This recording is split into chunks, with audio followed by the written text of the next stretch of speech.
నమస్కారం అండి. నేను మీ ముచ్చిక రంజిత్ కుమార్ ద్వారా మొన్న ఒక వీడియో చేసేయండి. దాని మీద నేను చేస్తున్నానండి. అంటే ఈ వీడియో చేయవసరం లేదు, యాక్చువల్గా వాస్తవానికి అసలు అవసరం లేదు.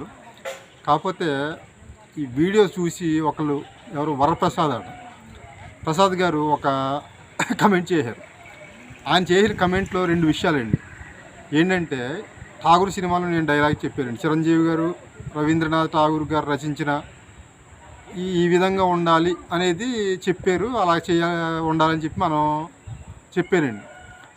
ఆయన వరప్రసాద్ గారు ఏమన్నారంటే, ఈ డైలాగు చెప్పిన చిరంజీవే అలా లేడు, చూడండి చిరంజీవే అలా లేడు, ఈ డైలాగ్ చెప్పిన చిరంజీవే అలా లేడు అన్నారు. అంటే ఇక్కడ నాకు అర్థమైంది ఏంటంటే, ఒకటి ఏకవచనంతో చెప్పారండి. కనీసం చిరంజీవి గారు అసలు ఆయన అంటే రెస్పెక్ట్ ఇచ్చినట్టే గౌరవం కూడా లేదండి ఆ వాళ్ళు. అలాగే ఆయనే లేడు అంటున్నారు, చిరంజీవే లేడు. అంటే ఇక్కడ నేను చెప్పింది ఏంటంటే, చిరంజీవి గారు ఉన్నారు అలాగ ఉండాలి అని అనలే, చిరంజీవి గారు చెప్పినట్లు మనం ఉండాలి అని చెప్పాను. మరి ఆయనకి ఏం అర్థమైందో తెలియదు. అంటే యాక్చువల్గా చిరంజీవి గారు ఆయనకి ఇష్టం ఉండదు అనుకుంటా. చిరంజీవి గారు ఇష్టం ఉండొచ్చు, ఇష్టం లేకపోవచ్చు.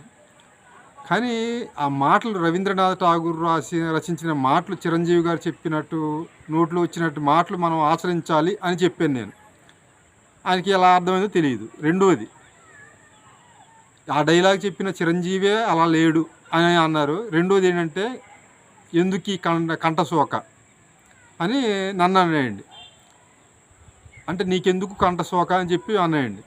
నేను చెప్పినట్టు ఉండండి అని చెప్పలేదు కదండి. సొసైటీలో ఈ విధంగా ఉంటే బాగుంటుంది, మన రవీంద్రనాథ్ ఠాగూర్ గారు రచించింది చిరంజీవి గారు డైలాగ్ రూపంలో చెప్పినట్టు ఉంటే బాగుంటుంది అని మాత్రమే చెప్పానండి. నేను చెప్పినట్టు ఉండాలని ఈ విధంగా చెప్పలేదండి. సో నాకు అర్థమైంది ఏంటంటే, మీకు అందరూ నాతో చెప్తుంటారండి, కలికాలం ఎవరు మారని. మీరు చెప్పిన మాటలు నాకు నిజంగా చాలా బాధ అనిపించిందండి.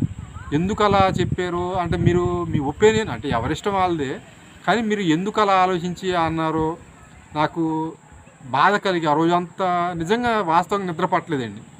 అంటే ఇలా కూడా ఉన్నారా మనుషులు అని చెప్పి. అంటే నేను మాత్రమే చెప్పింది మీరు వినండి, చిరంజీవి గారు ఆచరిస్తున్నారు కాబట్టి మీరు ఆచరించండి అని నేను చెప్పలే.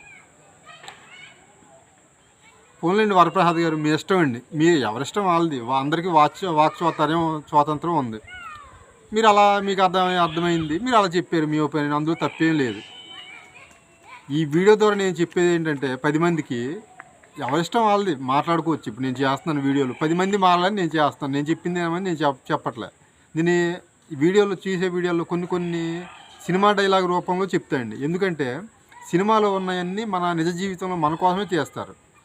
ఇప్పుడు ఆ మధ్యన ఆ నలుగురు సినిమాలో రాజేంద్ర ప్రసాద్ గారు చెప్పిన డబ్బులు రూపాయి విలువ గురించి, రూపాయి గురించి మన బంధాలన్నీ పోతున్నాయి, భార్యాభర్తలు బంధాలు, అలాగే అన్నదమ్ములు, ఈ రూపాయి వలన ఇలాగా అవుతుందని చెప్పాను. అంత మాత్రాన రాజేంద్ర ప్రసాద్ గారు అలా లేరు అని చెప్పి అంటే మనం ఏంటంటే దాని అర్థం, రాజేంద్ర ప్రసాద్ గారు ఉండొచ్చు ఉండకపోవచ్చు, కానీ ఆయన చెప్పినట్టు అలా సొసైటీ అలా ఉంది అని నేను చెప్పాను. సరే వరప్రసాద్ గారు, ఏదేమైనా నేను ఈ వీడియో ద్వారా నేను చెప్పేది ఏంటంటే, కమెంట్స్ చేయొచ్చండి, కానీ ఎవరిష్టం వాళ్ళది.